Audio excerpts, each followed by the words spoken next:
Good morning students. आज हम GK में चैप्टर नंबर 61 पढ़ने जा रहे हैं, ब्रेन टीजर्स का फोबियाज। फोबियाज का मतलब क्या होता है? डर। आपको मालूम है कि हर इंसान के अंदर किसी न किसी चीज़ से उसे डर रहता है, चाहे वो कोई जानवर हो, चाहे पानी हो, चाहे आग हो, चाहे ऊंचाई हो। इन डिफरेंट टाइप के जो डर होते हैं उनके कुछ नाम होते हैं।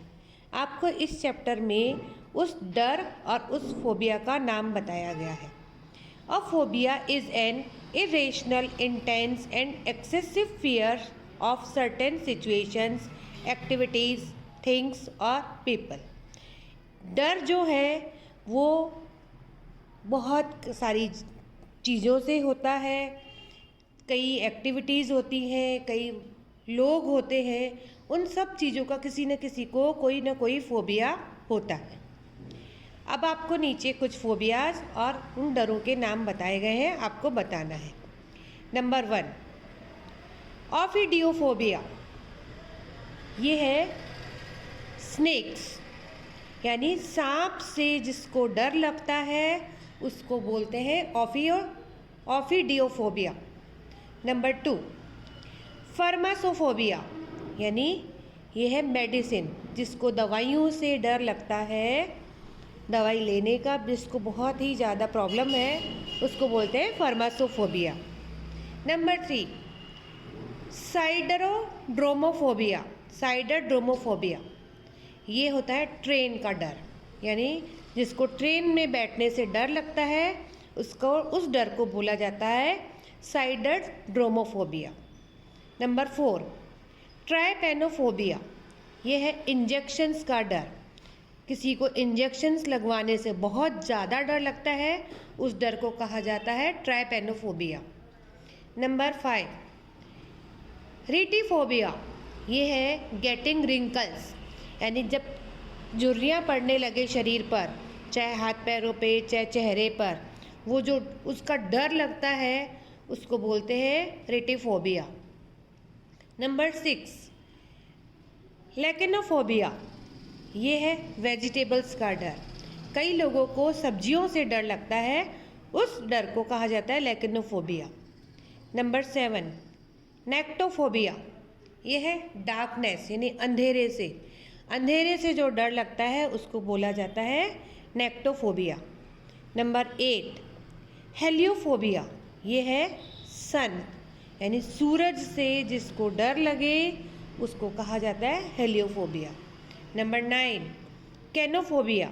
ये एम्प्टी स्पेसेस, यानी खाली जगह, जहाँ पर कुछ भी ना हो, खाली जगह हो, उन खाली जगहों से जो डर लगता है उसको कहा जाता है कैनोफोबिया। Number 10, गैरेस्कोफोबिया।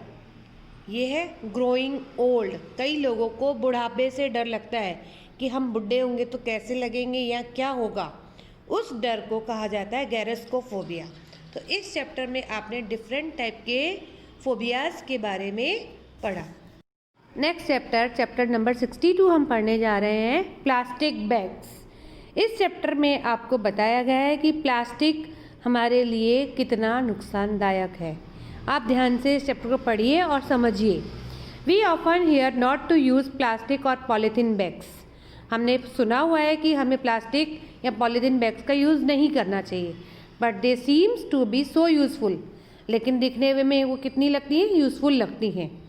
They are light, strong and convenient to carry, so why should we not use them. वे बहुत हल्की भी होती हैं, मजबूत होती हैं और कैरी करने में भी आसान होती हैं, तो हमें इसका यूज़ क्यों नहीं करना चाहिए। Plastic bags are non biodegradable. आपने साइंस में पढ़ा होगा कि सारी चीज़ें दो तरह की होती हैं, एक तो बायोडिग्रेडेबल और दूसरा non biodegradable.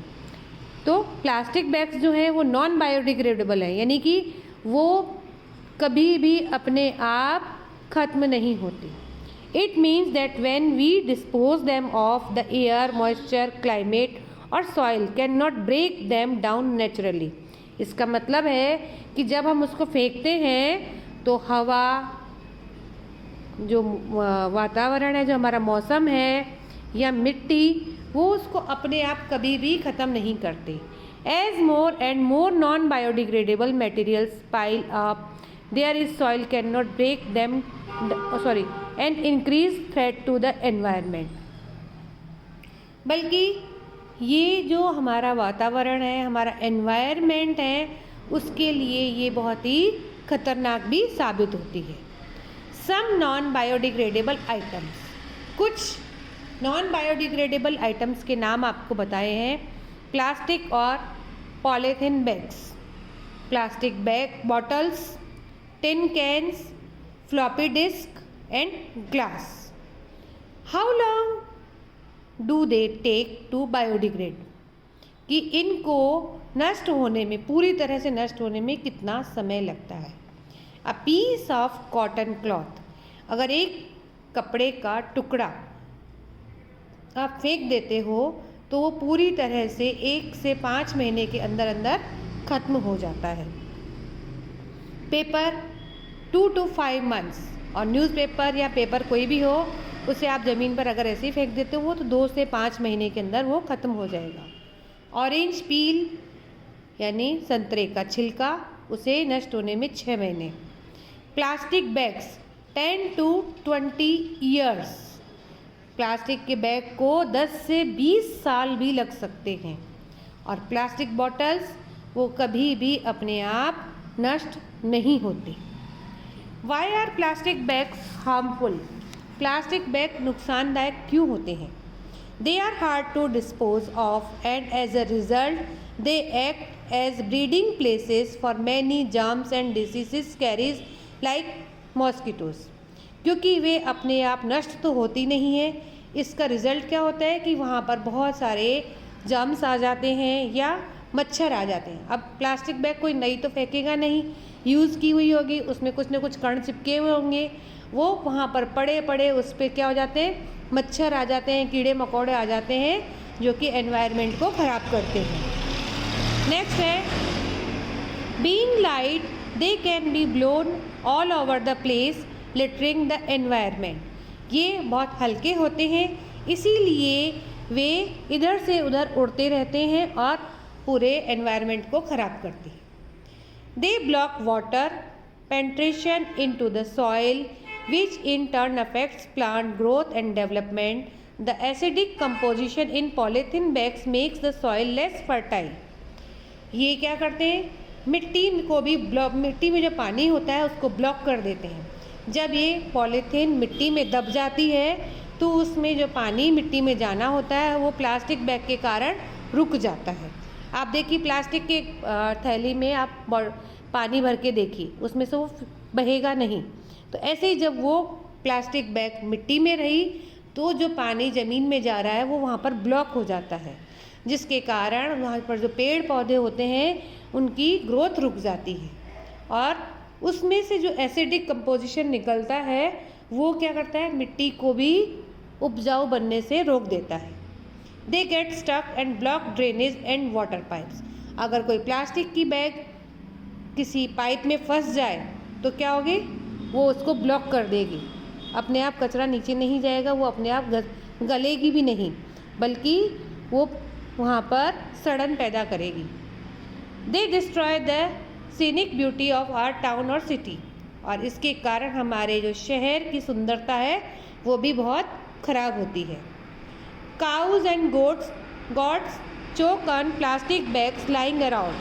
Fish and marine life get entangled and suffocate in bags thrown into ponds and lakes. ज़मीन पर तो गाय बकरियां जो हैं वो रहती हैं और पानी में मछलियां या समुद्री जीव वो अगर इन प्लास्टिक बैग्स को खा लेते हैं तो क्या है, उनकी बॉडी में भी ब्लॉकेज हो जाते हैं और उनकी जान खतरे में पड़ जाती है. इस चैप्टर से आपको पता पड़ा कि प्लास्टिक बैग्स कितने ज़्यादा नुकसानदायक हैं, हम इनका किस तरह से यूज़ कर सकते हैं. ये मैं आपको एक वर्क दे रही हूँ कि आप अपने घर में जो आपके प्लास्टिक की थैलियाँ आती हैं उनको रीयूज़ करके कुछ बनाकर उसका फ़ोटो भेजें. जैसे या तो प्लास्टिक की बॉटल का आप किस तरह से यूज़ कर सकते हैं, या ये जो कैन आते हैं, है ना, इन कैन्स को किस तरह से यूज़ कर सकते हैं। ये जो कैन है, टिन कैन्स, इनको आप कवर करके, डेकोरेट करके पेन स्टैंड बना सकते हैं, है ना। और प्लास्टिक बॉटल्स को कट करके इसमें आप सुंदर सुंदर शोपीस बना सकते हैं, या फिर इसमें आप प्लांट्स उगा सकते हैं। और प्लास्टिक की जो बैग्स आते हैं उसमें आप क्या कर सकते हैं, उनके पायदान अच्छे बन सकते हैं, या जो टेबल मैट, जो आटे की जो थैलियाँ आती हैं मोटी वाली होती हैं, उनको आप डेकोरेट करके सुई धागे से या किसी तरह से पेपर से, और आप उसको लेमिनेट करके उसको टेबल पर भी डेकोरेट कर सकते हैं। तो इस तरह से आप इन चीज़ों का यूज़ कर सकते हैं और अपने एनवायरनमेंट की भी रक्षा करते हैं।